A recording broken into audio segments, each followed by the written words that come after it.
नियम लागू नहीं होंगे, लेकिन ग्रहण चाहे कहीं भी दिखे, इसका असर प्रकृति और वातावरण पर जरूर पड़ता है। ज्योतिष शास्त्र के अनुसार ग्रहण के समय नकारात्मक ऊर्जा सक्रिय हो जाती है और ये सूर्य ग्रहण कन्या राशि और इसके अलावा पूर्वा भाद्रपद नक्षत्र में लगने जा रहा है, जिससे इसका महत्व और ज्यादा बढ़ जाएगा। इस ग्रहण की शुरुआत भारतीय समय अनुसार रात 10:57 पर होगा और इसका समापन 22 सितंबर की आधी रात में 3:23 पर होगा। इसकी अवधि 4 घंटे से अधिक की होगी। इस ग्रहण की पीक टाइमिंग रात 1:11 पर रहेगी। यह ग्रहण मुख्य रूप से दक्षिणी प्रशांत महासागर, न्यूजीलैंड, ऑस्ट्रेलिया और अंटार्कटिका के कुछ हिस्सों में दिखाई देगा। ऐसे में जरूरी सवाल यह है कि सूर्य ग्रहण का 12 राशियों पर क्या असर पड़ेगा और सूर्य ग्रहण पर राशि के हिसाब से कौन कौन से उपाय शुभ फल देने वाले हैं, ये भी हम आपको आगे बताएंगे। तो सूर्य ग्रहण इस साल का है। इससे पहले आपको याद होगा कि 7 सितंबर को चंद्र ग्रहण लगा था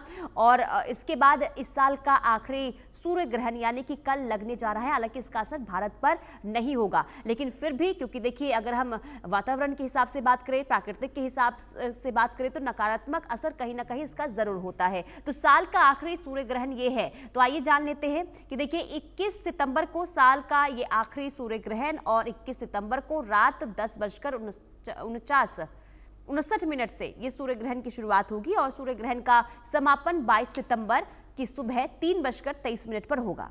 इसके अलावा भारत में ये ग्रहण नहीं दिखेगा। ऑस्ट्रेलिया समेत कई देशों में सूर्य ग्रहण दिखेगा।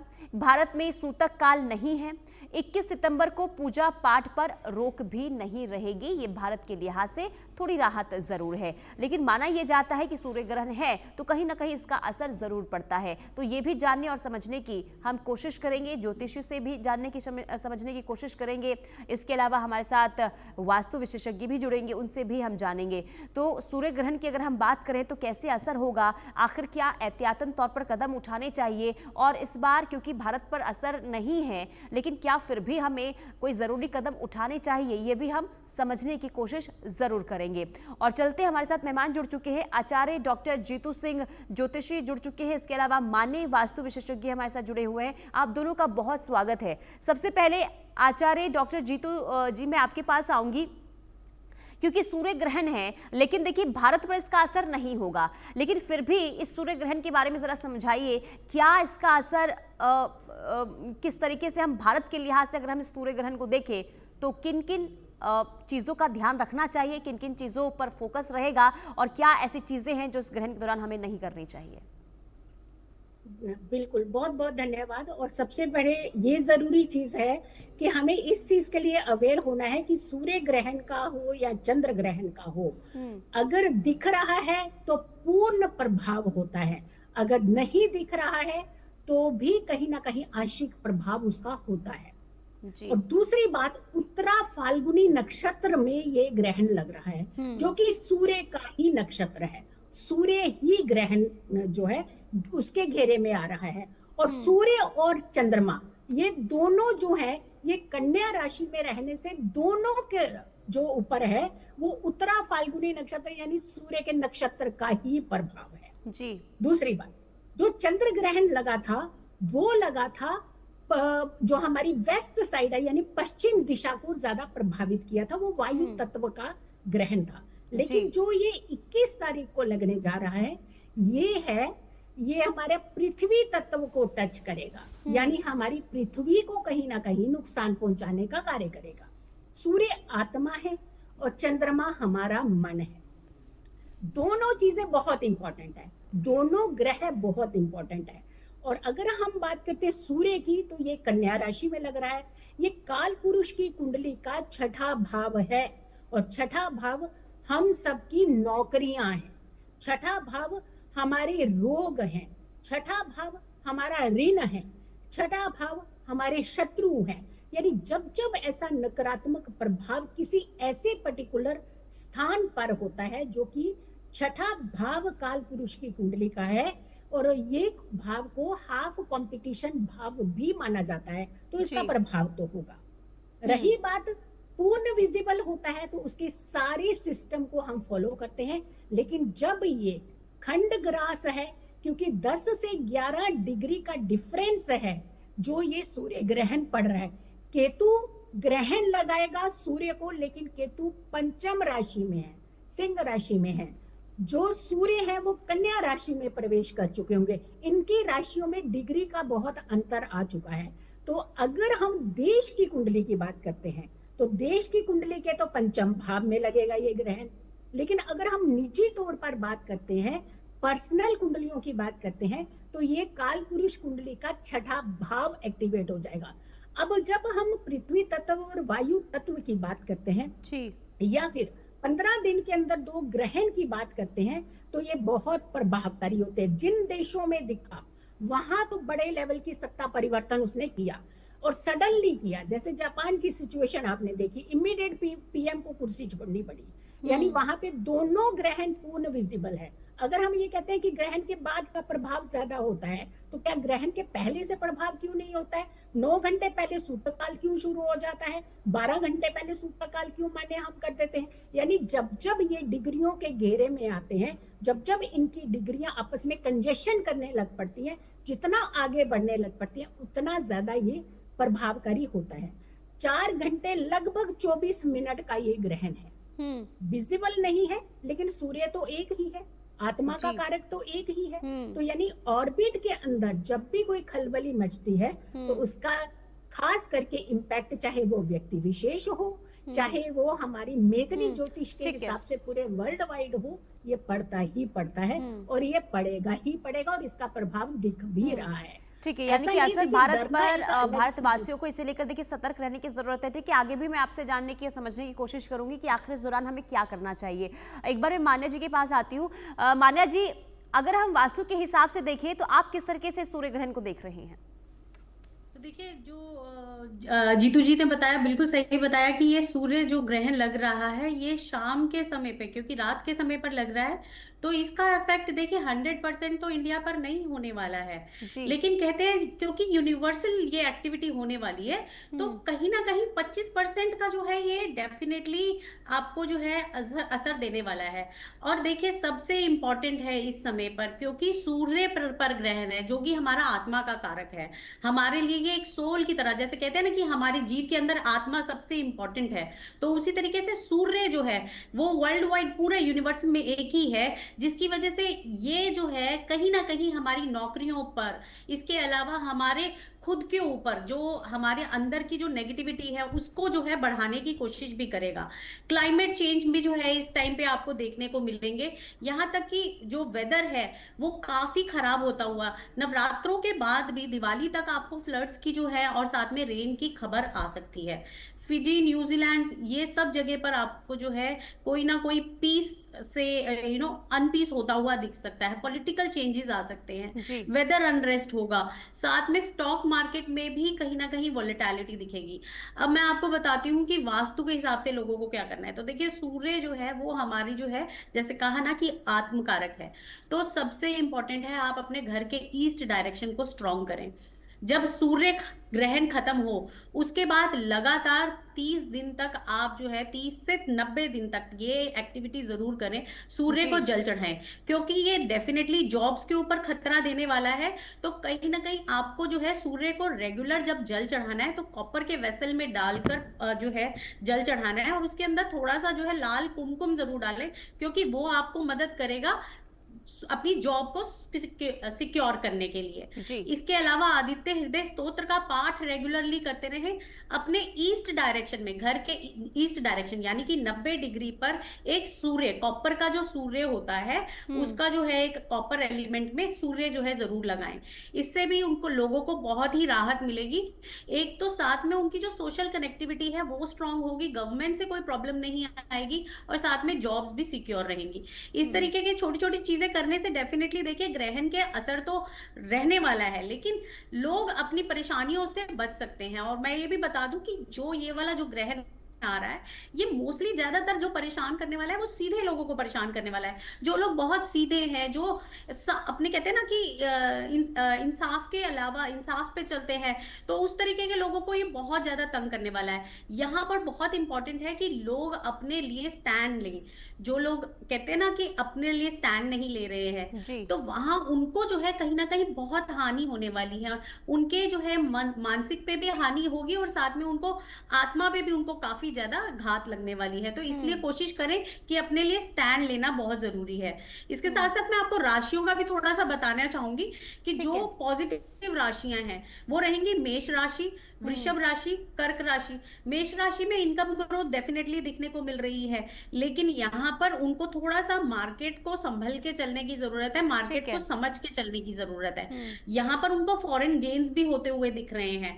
इसके अलावा उनको थोड़ा सा अपने हेल्थ इश्यूज जो है से बच के चलने की जरूरत है। बाहर का फास्ट फूड ना खाएं तो वो बेटर रहेगा। तो ये सब चीजें उनको ठीक है। करने की जरूरत है। ठीक है माना जी। एक बार फिर मैं आपके पास आऊंगी आचार्य जीतू जी, क्योंकि देखिए सूर्य ग्रहण जो है भारत में नहीं दिखेगा, लेकिन क्या सूतक काल यहाँ पर लगेगा? अगर लगेगा तो समय क्या होगा, और उस समय क्या हमें करना चाहिए, क्या नहीं करना चाहिए? हाँ बिल्कुल, देखिए बिल्कुल मान्य नहीं है सूतक काल, तो इसके बारे में तो आपको डरने की जरूरत नहीं है, क्योंकि हमारा सबसे बड़ा पर्व जो है वो नवरात्रि का पर्व वेरी नेक्स्ट डे जो है वो शुरू हो रहा है। तो ऐसे में कोई भी व्यक्ति ना घबराए, माता रानी की खूब दिल खोल करके पूजा करे। जो खरीदना चाहते हैं खरीदे, भवन सजाना चाहते हैं सजाएं, लेकिन हाँ ये एक चीज हम जरूर करेंगे, क्योंकि सूर्य का ग्रहण जिस दिन लग रहा है उस दिन सर्व पितृ अमावस्या है। यानी पहला दिन जिस दिन शुरू हुआ था पितृपक्ष, उस दिन चंद्र ग्रहण था। जिस दिन समापन हो रहा है उस दिन सर्व पितृ अमावस्या है। तो सर्व पितृ अमावस्या का जब ये पितृपक्ष का श्राद्ध कर ले मध्याह्न के समय में 12, 12:30, 1 बजे के बाद में, उसके बाद ये अपने घरों के मंदिर साफ कर सकते हैं। उसके बाद ये भवन सजा सकते हैं, चीजें ला सकते हैं, कोई दिक्कत नहीं। क्योंकि जब ग्रहण नहीं दिखता है तो उसका सूतक काल मान्य नहीं माना जाता।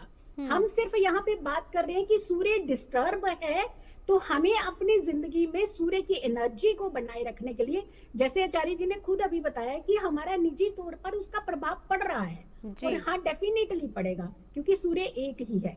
दूसरी बात, ये उथल पुथल कहाँ मचाएगा? क्योंकि जब जब हम घटनाओं की बात करते हैं, चाहे वो सुनामी हो, चाहे अर्थक्वेक हो, चाहे कोई बड़ी आपदा हो, चाहे ग्रहण काल हो, ये मेदिनी ज्योतिष के अंदर आता है। और मेदिनी ज्योतिष में पूरी घटनाओं को क्लब घटनाओं के रूप में देखा जाता है। इंडिविजुअली उस राशि पे ज्यादा प्रभाव होता है जहां ये ग्रहण पड़ता है। जिस घर में खलबली मचेगी वो घर डिस्टर्ब होता है। यानी 6th भाव, कुंडली का 6ठा भाव, 6ठी राशि कन्या राशि, ये प्रभावकारी रहेगी। लेकिन अगर देश की कुंडली की कहते हैं तो 5म भाव प्रभावित तो होगा। 5म भाव हमारा नीति आयोग है, हमारी प्लानिंग कमीशन है। तो वहां पर थोड़ी सी डिस्टरबेंस किस तरीके की होगी कि कुछ बड़े डिसीजन लिए जाएंगे जो कि विपक्ष को नागवारा होंगे। विपक्ष में खलबली मच सकती है, विपक्ष में थोड़ा सा विवाद हो सकता है। और ये सिचुएशन जो है वो देखने, क्योंकि अगर हम शनि का रोल भी देखते हैं, क्योंकि अभी पिछला ग्रहण जो है वो शनि की राशि में लगा है, और शनि का प्रभाव 4th भाव यानी जनता के भाव पर पड़ा है। तो जनता को भड़काना, जनता को आगे ले आना, जनता के द्वारा कुछ उपद्रव करवाना, तो इस तरीके की सिचुएशन घटनाएं जो है वो बढ़ सकती हैं। लेकिन जहां जहां ये सूर्य ग्रहण दिख रहा है वहां वहां तकलीफ होगी, और ज्यादा तकलीफ देखने को मिल सकती है। क्योंकि जब जब 2 ग्रहण आए हैं तब तब बड़े बड़े हादसे हुए हैं। चाहे आप उस समय चाइना की बात ले लीजिए, चाहे आप पाकिस्तान में बात ले लीजिए, 2021, 22, 23 आप कंसीडर करके देख लीजिएगा कि जब बहुत बड़ा हादसा हुआ था, प्लेन हादसा हुआ था चाइना के अंदर, और इतना बड़ी प्रलय हो गई थी, वहां पे भी आप देख लीजिए। और कई सारी ऐसी घटनाएं जो है जो 2 इकट्ठे सूर्य ग्रहण पड़ने से हुई हैं। दान करने का सबसे ज्यादा इस समय होता है, जितना दान कर सकते हैं। वैसे भी कहते हैं कि जो पितृपक्ष आता है तो हम दान की तरफ ही जाते हैं, दान कल्याण है हमारा, एहसान नहीं है। तो सबसे पहले दान खूब करिए। और जब ग्रहण आते हैं तब भी कहते हैं दान किए जाते हैं। जी। जब माता रानी के नवरात्रे आते हैं तब कहते हैं भक्ति की जाती है। तो यानी हमारे कर्म, हमारी भावनाएं, हमारे इमोशंस, हमारी भक्ति, ये सारी इस समय हमें कंट्रोल करने की जरूरत होती है। लेकिन एक उच्च पद पर बैठे हुए जितने भी व्यक्ति हैं उन्हें सावधान रहने की बहुत जरूरी है, क्योंकि सूर्य उच्च पद के कारक माने जाते हैं, बड़ी सत्ता के कारक माने जाते हैं। तो जब जब ग्रहण आता है तब तब उनके अंदर अहम भी आ जाता है। तो हमें अहम को थोड़ा पीछे रख करके, अहंकार को पीछे रख करके थोड़ा एक डिसीजन ढंग से लेने चाहिए। जैसे आचार्य जी ने कहा कि सूर्य को जल देना चाहिए, हाँ इस समय बहुत अच्छा करना चाहिए। हाँ एक दिन छोड़ देना चाहिए, 21 तारीख का और 22 तारीख का। इस दिन थोड़ा सा ये सूर्य की एनर्जी ऐसी होगी कि उसको जल देना कहते हैं कि अच्छा नहीं माना जाता, लेकिन अदरवाइज आप कंटिन्यूशन में आप जल दीजिएगा। जी ठीक है, यानी कि आप जल हर रोज देते हैं वो अच्छी बात है, लेकिन 2 दिन जिस दिन सूर्य ग्रहण है उसमें थोड़ा परहेज करने की जरूरत है। और साथ ही साथ हम दर्शकों को ये भी बताने की कोशिश ग्राफिक्स के जरिए कर रहे हैं कि आखिर सूर्य ग्रहण के दिन क्या करना है, क्या नहीं करना चाहिए, वो लगातार टीवी स्क्रीन पर आपके चल भी रहा है। और मान्या जी, मैं आपसे समझूंगी क्योंकि आप इससे पहले बता रही थी कि किस तरीके से सूर्य ग्रहण लोगों के जीवन में बदलाव लेकर आएगा। तो मैं आपसे ये समझूंगी कि जिनको पहले से ही परेशानी है, जिनके घर में पहले से ही काफ़ी दिक्कतें हैं, उन लोगों को खास करके इस ग्रहण के दौरान क्या एहतियातन तौर पर कदम उठाने चाहिए? अगर वास्तु के लिहाज से आप बताएं कि अगर कुछ चेंजेस करने हो घर में तो क्या करें, क्या नहीं करना चाहिए, अगर आप ये विस्तार से बता पाए तो वो भी जरा बताइए दर्शकों के लिए। तो डेफिनेटली देखिए, सबसे इम्पॉर्टेंट है कि जब भी ग्रहण आता है ना, तो हमें ये समझने की जरूरत है कि ये हमारे लिए गलत नहीं लेके आता। हाँ ठीक है, ये हमें इम्पैक्ट जरूर देता है, इफेक्ट जरूर देता है, लेकिन कहीं ना कहीं ये जो अनरेस्ट लेकर आता है, ये हमारे ही अंदर की जो एक कहते हैं ना कि नेगेटिविटी है, उसको दूर करने के लिए आता है। जो चीजों के ऊपर हमारा फोकस नहीं है, उन चीजों के ऊपर हमारा फोकस लेकर आने के लिए आता है, ताकि हम अपने आप में इंप्रूवमेंट ला सकें। तो देखिए, क्योंकि सूर्य है और सूर्य सबसे ज्यादा इंपॉर्टेंट जो है वो आपके घर के सेंटर से लेकर जो है ईस्ट तक के एरिया को कवर करता है। और जब हम बात करते हैं, जब हम तत्वों की बात करते हैं, तब इस समय पर एयर एलिमेंट जो है और अर्थ एलिमेंट बहुत ही इंपॉर्टेंट माना जाता है। सूर्य ग्रहण में, अभी ग्रहण में अभी इस समय हमें अर्थ एलिमेंट पे काम करने की जरूरत है। तो देखिए, रिश्ते अगर नहीं चल रहे हैं, लोगों के रिश्तों में कोई खटास आ रखी है, क्योंकि कहीं ऐसी राशियां हैं जिनके ऊपर जो है इस समय पर रिश्तों में जो है खटास आई हुई है, तो वो लोग क्या कर सकते हैं, अपने साउथ वेस्ट को बैलेंस करें। साउथ वेस्ट यानी कि आपका जो दक्षिण पश्चिम एरिया है उसको बैलेंस करें। उधर से जो है अगर उनके जूते पड़े हैं या फिर कोई कूड़ा कबाड़ा पड़ा है वो वहां से हटा लें। अपने घर में जो है, कई लोग क्या करते हैं, बहुत सारी तारें इकट्ठी करके रख लेते हैं, कहते हैं कि कभी कभी घर में यूज हो जाएगा, लेकिन ऐसा बिल्कुल ना करें। जो चीज यूज की है उन चीजों को ही जो है वह रखें, बाकी चीजों को जितना हो सके अपने घर को डीक्लटर करें। वैसे भी देखिए, नवरात्रे हैं, उसके बाद दिवाली भी है, तो ये सबसे बेस्ट टाइम होता है जब आप अपने घर में जो है डीक्लटरिंग करते हैं, अपने घर की एनर्जीज को वापस जो है दोबारा से सही करते हैं। चीजों को थोड़ा सा हिलाने से, कहते हैं कि हाँ भी जब हम अपनी चीजों को थोड़ा सा हिलाते हैं ना तो एनर्जीज भी हिलती हैं। तो ये टाइम है कि साउथ वेस्ट को स्ट्रॉन्ग करें, अपने रिलेशनशिप को स्ट्रॉन्ग करने के लिए वहां अपनी एक गोल्डन फ्रेम में सुंदर सी पिक्चर लगाएं, अपने फैमिली के साथ अपनी पिक्चर लगाएं, उस जगह को स्ट्रॉन्ग करें। इसके अलावा अगर जो लोगों को जॉब से प्रॉब्लम्स आ रही हैं, वो जो है ईस्ट डायरेक्शन में राम मंदिर जो है स्थापित कर सकते हैं, या फिर जैसे नवरात्रे भी आ रहे हैं तो ईस्ट डायरेक्शन में रख के अगर वो जोत जलाते हैं, या फिर वहां पर जो है 5 बैम्बूज जो होते हैं ना, पाम के बैम्बूज जो होते हैं, 5 के सेट में वो वहां पे बैम्बूज रखते हैं, तो भी वो जो है जॉब से रिलेटेड, या फिर उनके जो ऑफिस में कई बार कॉन्स्पिरेसी चलती है, हम लोग कितना परेशान होते हैं हमारे लिए कोई कॉन्स्पिरेसी हो जाए तो ऐसी कोई भी कॉन्स्पिरेसी होती है तो उससे वो बच सकते हैं। इसके अलावा अपने साउथ को स्ट्रॉन्ग करें, क्योंकि देखिए हर एक को यहाँ पे फेम चाहिए, लोगों को भी है कि हाँ भी उनको रिकॉग्निशन मिले। रिकॉग्निशन के लिए वो अपने साउथ को बेटर कर सकते हैं। मैं आपको बता दूं, क्योंकि सूर्य और मंगल आपस में काफी अच्छे तालमेल बिठाते हैं, तो साउथ में अगर ट्रायंगुलर शेप में, और क्योंकि जो है नवरात्रे आ रहे हैं, तो ट्यूसडे 23 तारीख को, स्पेशली 23 तारीख को अगर वह जो है ट्यूसडे के दिन अपने साउथ में एक ट्रायंगुलर शेप में जो है झंडा लगाते हैं लाल रंग का, तो वो उनकी रिकॉग्निशन को भी बढ़ाएगा और वो जो है उनके लिए बेटर भी रहेगा और परेशानियां परेशानियां भी उनको लेटर ऑन कम आएंगी। तो इस तरीके की छोटी छोटी चीजें करें। गेन्स को ठीक है। बढ़ाना है तो वेस्ट डायरेक्शन में जो है, इस बार जैसे नवरात्रे आ रहे हैं तो एक कॉपर के वेसल के अंदर कॉइन्स रखें, बहुत सारे कॉइन्स भर लें और वहां पर जो है उसको जो है वेस्ट डायरेक्शन में रख दें। ये भी उनको बहुत ही हेल्प करने वाला है। ठीक है। आचार्य जीतू जी, क्योंकि देखिए अगर हम सूर्य ग्रहण की अगर हम बात कर रहे हैं तो जिस राशि का आप जिक्र कर रही थी कि असर देखने को मिलेगा और उस राशि पर इसका ग्रहण लग रहा है, लेकिन अगर हम बाकी राशियों के लिहाज से अगर हम देखें तो कौन सी ऐसी राशि है जिसके लिए सबसे ज्यादा अशुभ ये सूर्य ग्रहण रहने वाला है और किसके लिए शुभ संकेत लेकर ये सूर्य ग्रहण आएगा? जी बिल्कुल। सबसे पहले तो बहुत जल्दी जल्दी आपकी राशि, क्योंकि 12 राशियां हर बंदे की नजर होती है कि मेरी राशि पे पता नहीं क्या हो जाना है। मेष राशि जो, अगर देखिए, दो तरीके से राशि बताऊंगी। एक तो आपकी कुंडली से राशि बनती है जो आपकी चंद्र राशि होगी। एक अगर आपको चंद्र राशि नहीं मालूम है तो अक्षर को आप कंसीडर कर लीजिएगा। मेष राशि है, च ल अ अक्षर बनते हैं, इनके छठे भाव में ये ग्रहण है। तो नौकरी, रोग और शत्रु, ये तीनों पर प्रभाव है। ध्यान रखिएगा, अपनी नौकरी को संभाल करके चलिएगा और शत्रुओं से बच करके रहिएगा। अगर हम वृष राशि की बात करते हैं तो वृष राशि प्लस ई उ ए अक्षर इनके बनते हैं। अगर नाम इस राशि से, इस अक्षर से है तो आपकी वृष राशि है, आपके पंचम भाव में है। तो प्लानिंग में कहीं ना कहीं गड़बड़ी समय होने वाली है। जो भी प्लान कर रहे हैं बड़ों की सलाह ले लीजिएगा। अगर हम बात कर रहे हैं मिथुन राशि की, क और घ अक्षर बनता है इनका, तो इनके 4th हाउस में ये ग्रहण पड़ रहा है। तो माता जी के साथ संबंध बिगड़ सकते हैं। माता जी के स्वास्थ्य का खास करके आपको ध्यान रखना है। कर्क राशि की बात करते हैं तो ह और ड अक्षर बनते हैं। 3rd भाव में ये ग्रहण पड़ेगा। काम ज्यादा और फल कम, तो लेकिन डिमोरलाइज नहीं होना है। ये थोड़े दिनों का पैच होगा, उसके बाद आपकी सिचुएशन जो है वो ठीक हो जाएगी। अगर हम बात करते हैं सिंह राशि की, क्योंकि सिंह राशि प्रभावित है, सूर्य की राशि है। म और ट अक्षर वालों की सिंह राशि बनती है। इनके 2nd भाव में ये ग्रहण है और 2nd भाव हमारा धन भाव होता है, हमारे खाने पीने का भाव, हमारी भाषा पे कंट्रोल रखिएगा, क्योंकि अहम भी आएगा और भाषा भी बिगड़ सकती है आपकी। अगर हम कन्या राशि की बात करते हैं तो आपकी राशि में ग्रहण लग रहा है। प अक्षर वालों की कन्या राशि होती है, पहला भाव है ये। तनाव होगा, स्ट्रेस होगा, एंजाइटी होगी और हो सकता है थोड़ा सा माइग्रेन की समस्या आपको कुछ समय तक, लगभग 3 महीने तक सता सकती है। तो डॉक्टर की सलाह आप जरूर लीजिएगा। अगर हम तुला राशि की बात करते हैं, र और त अक्षर होगा। 12वें भाव में ये ग्रहण लग रहा है।